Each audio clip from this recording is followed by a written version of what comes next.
우리 서울이 지난 25년, 또 우리나라 많은 도시들이 지난 25년 동안 걷는 도시를 만들기 위해서 애써왔다면 세계의 많은 도시들 역시 도시를 바꿔왔습니다.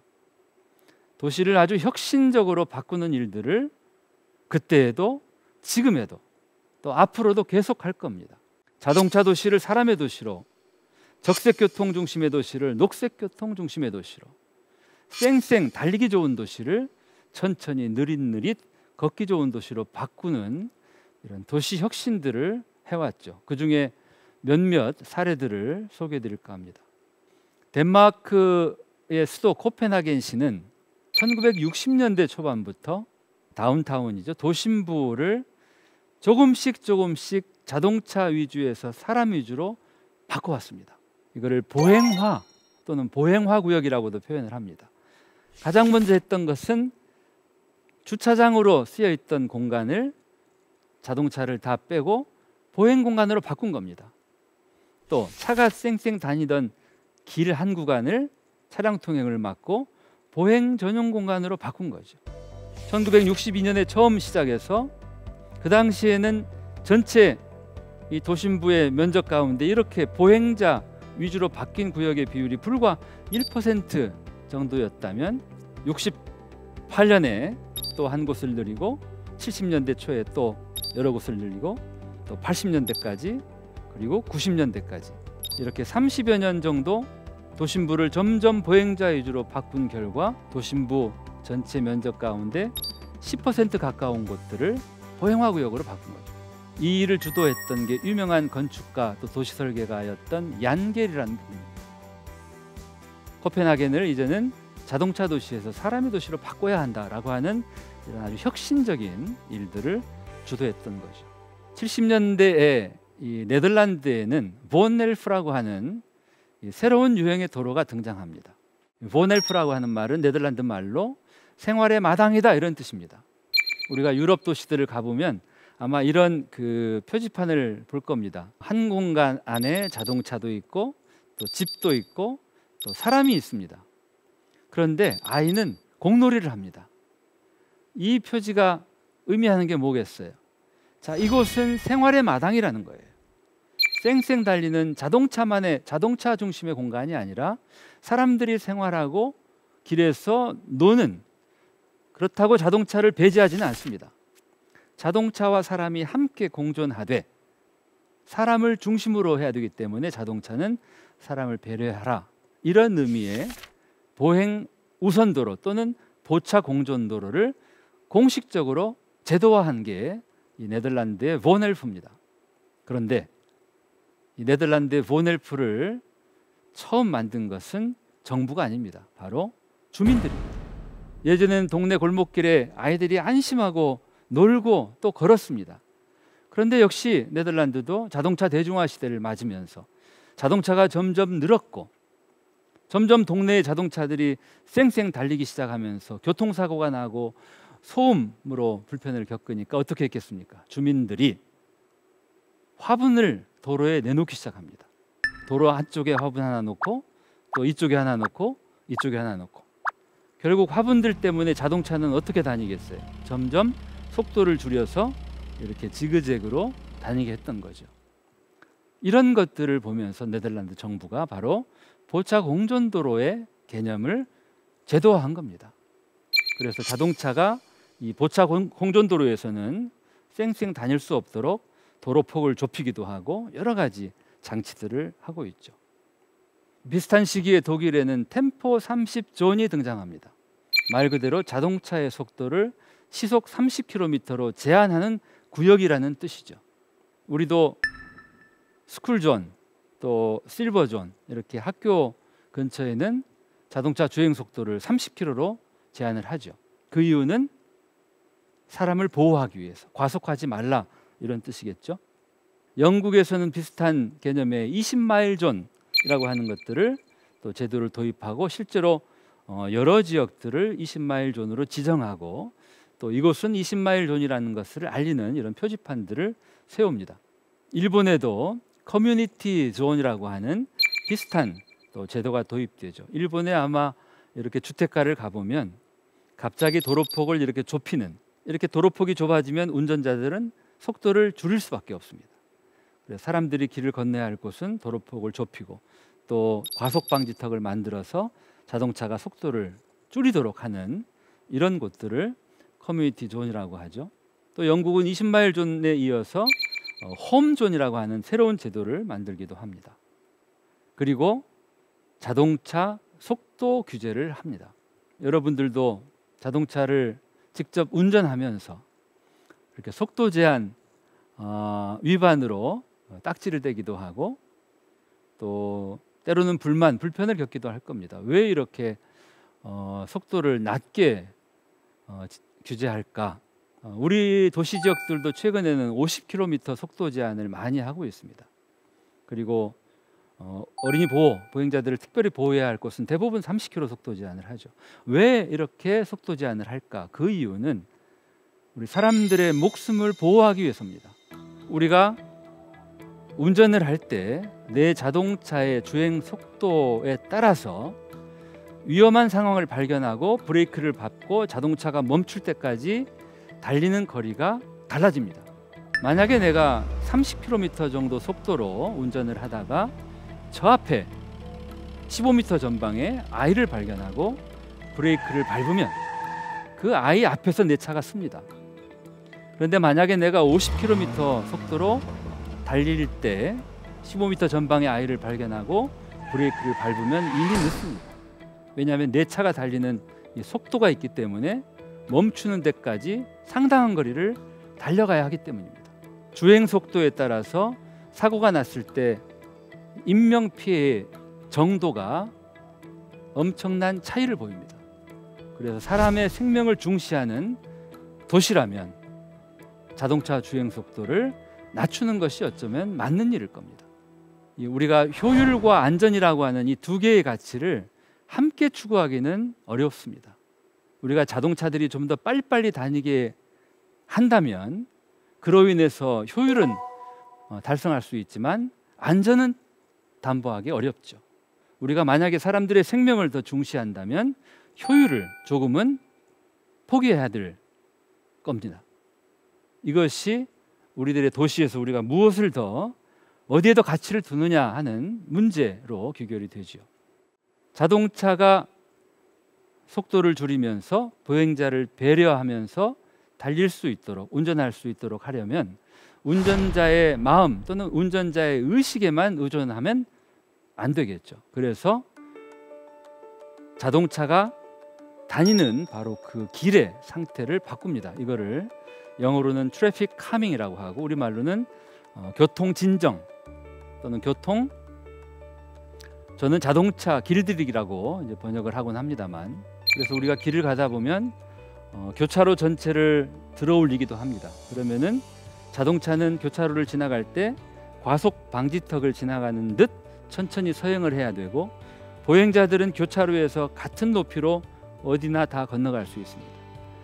차도의 폭을 좁히기도 하고 또 차도를 꺾기도 합니다. 속도를 내지 못하도록 이런 다양한 방법들을 적용해서 자동차가 함부로 날뛰지 않도록 하는 것, 이걸 바로 트래픽 카밍이라고 하죠.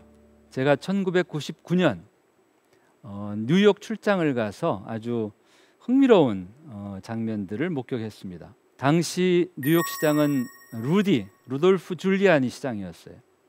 이분이 뉴욕 시장으로서 굉장히 좋은 평가를 받았습니다. 왜냐하면 그 당시 뉴욕 또는 맨하탄은 대단히 위험한, 특히 밤에는 범죄가 많고 사고가 많았던 도시였는데 줄리아니 시장이 취임하면서 범죄율을 크게 낮췄습니다.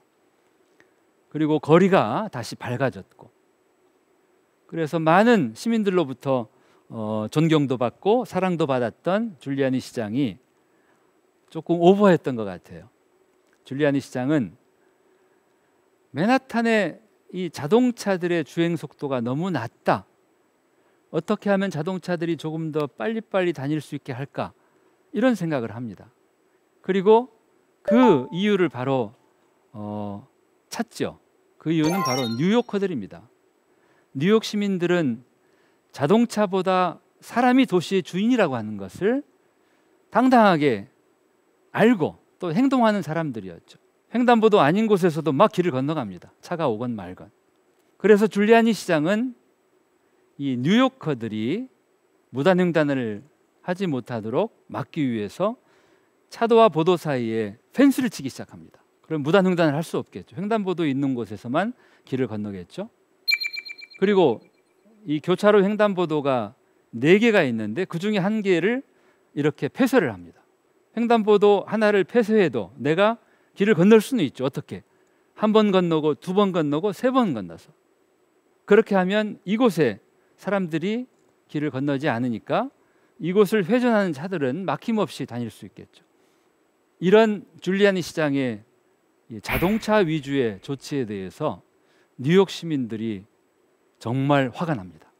그래서 시민단체들 중심으로 이런 조치들에 대해서 강력하게 반대하는 행동들을 합니다. 이 플래카드를 이렇게 씁니다. Pedestrians are not cattle. 우리 보행자들은 소떼가 아니다. 왜 울타리를 치느냐? 아무 데서나 길을 건널 수 있도록 울타리를 당장에 치워라. 또 하나는 바로 이렇게 횡단보도를 펜스로 가로막아도 아랑곳하지 않고 건너갑니다. 이런 뉴욕 시장과 뉴요커들의 싸움이 팽팽해졌을 무렵 찰스 코마노프라는 사람이 논문을 씁니다. 뉴욕 시장의 횡단보도 하나 폐쇄 조치는 운전자들에게 얼마만큼의 시간 이익을 주는가, 또 반면에 그로 인해서 3번 건너가야 하는 보행자들은 얼마만큼 시간 손실을 강요받는가 계산을 해보니까 훨씬 더 많은 사람의 시간 손실을 가져오는 잘못된 조치다. 이런 것들을 논문으로 발표를 하죠. 결국 줄리아니 시장이 두 손을 들고 이 조치들을 철회하죠.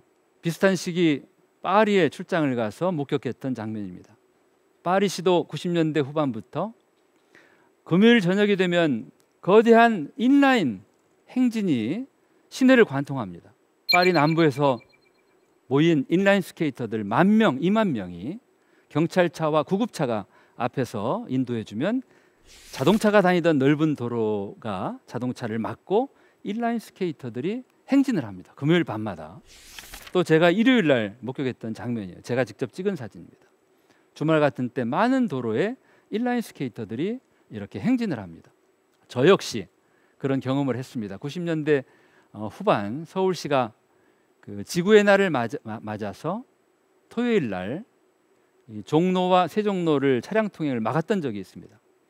그 당시 저는 일산 신도시에 살면서 인라인 스케이트를 가방에 메고 종로 3가역에 내려서 정말 평소에는 감히 꿈도 못 꾸었던 차도 위에 인라인을 타고 한번 달려봤죠.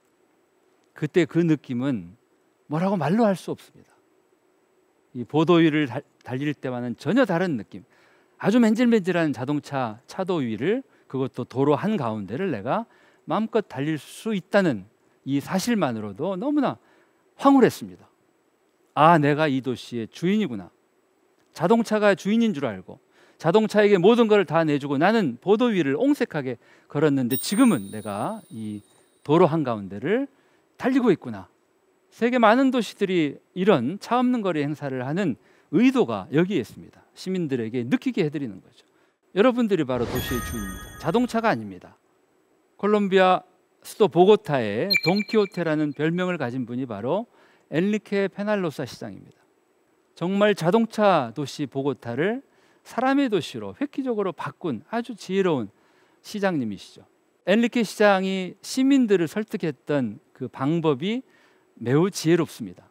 이 아마존의 그 외가리 다큐 영화를 시민들에게 보여드립니다. 외가리가 그 새끼가 태어나면 엄마 아빠 외가리 옆에서 이렇게 헤엄을 치고 다니다가 비행 훈련을 합니다. 처음으로 이제 하늘로 날아오르는 거죠. 물론 엄마 아빠를 따라서 대부분 새끼들이 날개짓을 해서 하늘로 차오릅니다. 그리고 날아갑니다. 그런데 종종 이 처음에 날개짓이 생소해서 서툴러서 실패하고 떨어지는 외가리가 있으면 바로 기다렸다는 듯이 악어가 와서 이 새끼 외가리를 물어갑니다. 이 영화를 보고타 시민들에게 함께 보여주면서 엔리케 시장은 시민들에게 묻습니다. 이런 일이 우리 보고타 시내에서도 매일같이 반복되고 있습니다. 어떻게 할까요? 자동차로 인해서 희생되는 아이들의 숫자가 얼마고 노인들의 숫자가 얼마고 우리 보고타시를 계속해서 이렇게 아마존 강처럼 악어에게 희생되는 외가리들처럼 그대로 둘까요? 바꿀까요? 시민들이 공감하고 지지해 주죠. 그래서 보고타시는 2000년대 초반 1년에 한 번 차 없는 날 행사도 하고 또 BRT죠. 트랜스밀레니오라고 하는 이 BRT를 도입을 하고 또 시클로비아라고 하는 이 차 없는 날 행사를 꾸준히 하면서 도시를 바꾸었죠. 줄리아니 시장 아마 다음 뉴욕 시장이죠. 마이클 블룸버그 시장이 뉴욕 시장이었을 때 교통국장이 이 자넷 사딕 칸 국장입니다. 이 마이클 블룸버그 뉴욕 시장은 시장에 당선할 때 공약이 자동차가 지배한 도시를 사람들에게 돌려주겠다 이런 공약을 내걸고 시장이 되었죠. 그리고 놀라운 일을 벌입니다. 이 맨하탄에는 이 동서방향의 도로들 또 남북방향의 도로들이 바둑판처럼 이렇게 촘촘히 만들어져 있죠. 스트리트하고 또 애비뉴. 그런데 이렇게 대각선으로 가로질러 올라가는 도로가 바로 브로드웨이입니다. 그리고 이 브로드웨이는 자동차가 원래 다녔죠. 그런데 이 타임스퀘어 주변에 차가 다니던 브로드웨이를 막고 이곳을 보행자를 위한 광장으로 바꾸겠다는 놀라운 사업을 하죠. 그래서 2013년에 이렇게 차가 다니던 도로가 보행 광장으로 바뀌게 되었죠. 이 일을 추진할 때 택시 운전자들을 포함해서 많은 자동차 이용자들이 반대를 했지만 이 사업이 완공된 뒤에 사람들의 마음은 바뀝니다. 이런 사업을 한 뒤 보행자들의 교통사고 숫자가 엄청 줄었고 차가 다니는 길을 이렇게 사람 공간으로 바꾸니까 너무 좋다라고 공감하고 또 동의하는 시민들의 숫자가 늘었기 때문에 이 브로드웨이를 바꾼 이 일은 블룸버그 시장에는 놀라운 업적으로 인정되죠. 뉴욕시는 또 이렇게 주말에 또 여름철에 이런 아주 큰 도로들을 자동차 통행을 막고 사람에게 내어주는 서머 스트리트 이런 프로그램들을 반복적으로 하고 있습니다. 미국의 많은 도시들이 오픈 스트리트라고 하는 이름으로 이런 차 없는 거리 행사를 하고 있죠. 파리의 전 시장이었던 베르트랑 들라노에 이분도 2001년부터 2014년까지 무려 14년 파리 시장을 했던 분이에요. 이분도 다르지 않습니다. 이분의 공약 가장 핵심적인 공약은 자동차가 아닌 사람의 도시를 만들겠다. 그리고 정말 우리가 보기에도 깜짝 놀랄 만한 일을 하죠. 파리의 센강변의 조르주 뽕피드 고속도로의 상당한 구간을 2002년 우리 월드컵을 하던 바로 그해 여름에 자동차를 막습니다. 그리고는 자동차 고속도로를 완전 해변 분위기로 바꾸죠. 모래사장을 만들죠. 이 한 달 동안 파리 시민 200만 명이 이곳을 이용합니다. 2003년에도 2004년에도 몇 년을 반복하다가 2010년부터는 아예 이 강변 고속도로를 영구 폐쇄를 하죠. 베르트랑 들라누의 시장 임기 14년 내내 부시장을 했던 안 이달고 이분이 지금 현재의 파리 시장이시죠. 이분은 2014년부터 작년까지 6년 임기 파리 시장을 하셨고 작년 재선에 성공을 해서 앞으로 또 6년 더 파리 시장을 할 겁니다. 이분이 작년에 이렇게 내어놓은 파리 시정 계획 말하자면 공약이 아주 놀랍습니다. 세 가지 키워드입니다. 첫째는 생태, 두 번째는 연대, 연대는 함께 산다는 뜻이죠. 그리고 세 번째는 건강입니다. 파리시가 건강해야 시민도 건강하게 살 수 있다. 도시를 건강하게 만들자.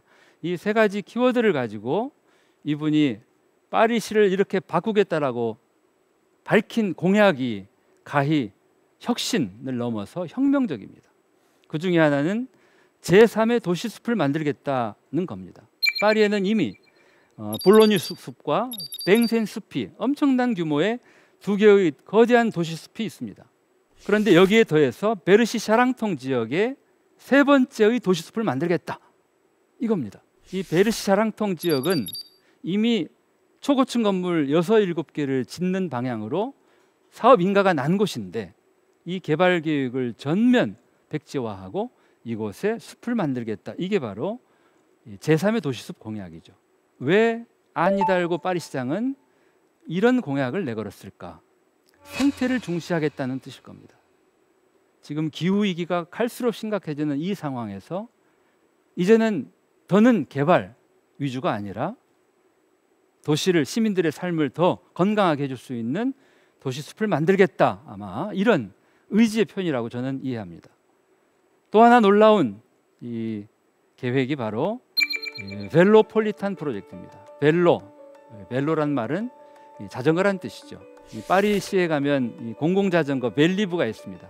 이 벨리브는 벨로, 자전거라는 뜻과 리베르테, 자유라는 뜻이죠. 그러니까 자유롭게 누구나 이용하는 자전거, 벨리브죠. 벨로폴리탄 프로젝트는 파리시의 지하철이 지나가는 모든 노선의 도로 위에 자전거길을 만들겠다는 프로젝트입니다. 지하철을 만드는 비용은 엄청나게 많이 듭니다. 그래서 처음에 지하철을 만들었던 세계의 대도시들이 이제는 더는 지하철 공사를 하지 않죠. 대신에 노면 트램, 노면 전차 같은 걸 만듭니다. 트램은 지하철의 85분의 1 정도 비용이면 가능합니다. 그런데 노면 트램의 24분의 1 비용으로 할 수 있는 게 바로 자전거 도로입니다. 그래서 파리시는 모든 지하철이 다니는 도로 상부에 자전거 도로를 만들겠다. 이게 바로 벨로폴리탄 프로젝트입니다. 이 자전거 도로를 다 만드는 170km 노선을 건설하는 비용이 2억 5천만 유로, 우리 돈으로 약 3천억 정도입니다. 이 돈으로 만약에 지하철을 건설한다면 불과 몇 킬로밖에 못 만들겠죠. 그래서 자전거 중심의 교통 체계로 아주 혁신적으로 바꾸죠. 또 놀라운 공약 중에 하나가 바로 파리시 거의 전역 대부분 지역을 30km 속도 제한을 하겠다, 이겁니다. 이미 파리시는 상당부 지역이 이미 30km 속도 제한을 하고 있고, 드디어 이제는 거의 대부분 지역을 30km로 속도 규제를 하겠다. 이 얘기는 무슨 뜻일까요? 파리 시내에서 이제 어지간하면 자동차를 몰고 나오지 마십시오. 불가피하게 자동차를 운전하더라도 30km로 천천히 서행하십시오. 이런 공약들을 발표했죠. 또 파리에 있는 모든 도로변에 다 이렇게 노상 주차장들이 있습니다. 앞으로 6년 이달고 시장의 임기 내에 파리에 있는 노상 주차장의 4분의 3을 전부 없애겠다는 공약도 포함됩니다. 노상 주차장을 없애고 그럼 뭘 만들 거냐? 보행자 공간을 만들겠다. 자전거 도로를 만들겠다. 그리고 녹지대를 만들겠다. 이게 파리의 공약이죠. 또 함께 살기 위한 연대라고 하는 키워드와 연관된 공약들도 놀랍습니다. 그 중에 하나는 사회주택의 비율을 25%까지 끌어올리겠다.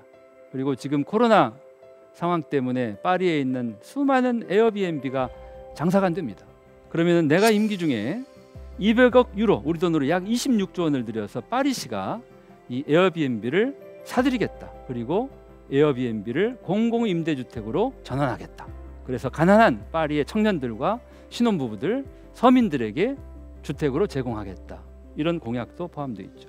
반값 아파트를 공급하기 위해서 토지는 공공이 소유하고 건물은 민간이 하는 이를테면 사회주택 개념의 새로운 혁신적인 프로젝트들도 포함되어 있고, 그리고 15분 도시 프로젝트도 이달고 시장의 공약에 들어가 있습니다. 내가 사는 우리 집에서 직장까지 또는 학교까지 또는 종교시설까지 또는 쇼핑, 이런 모든 도시 활동을 걸어서 또는 자전거로 15분 안에 해결할 수 있도록 도시구조를 바꾸겠다라고 하는 게 바로 15분 도시 프로젝트죠. 결국은 자동차 이용에 의존하지 않고 자전거와 보행으로, 그리고 탄소 배출을 혁신적으로 줄여가면서 살 수 있도록 하겠다 하는 거죠. 이것이 바로 걷는 도시를 추구하는 세계 모든 도시들의 노력입니다.